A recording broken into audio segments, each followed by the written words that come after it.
This is the Planetary Gearbox Output Speed and Torque Interactive Calculator, which calculates your gearbox output parameters based on your input conditions. Let's review the 5 input fields. First, input speed in RPM. Enter your motor's rotational speed. Second, input torque in Nm, your motor's torque output.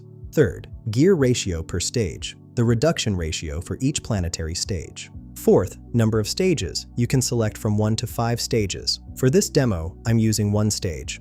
Fifth, efficiency per stage as a percentage. This accounts for mechanical losses, ranging from 50 to 99%. Now for our worked example. I'll enter 1800 RPM for input speed, 2.5 Newton meters for input torque, a gear ratio of 5, 1 stage, and 95% efficiency. After clicking Calculate Gearbox Output, here are our results. Output speed is 360 RPM. Output torque is 11.88 Newton meters. Overall efficiency remains 95%, and our total reduction ratio shows 5 to 1 equals 447.7. This calculator helps you quickly determine your planetary gearbox performance. Find the link in the description below.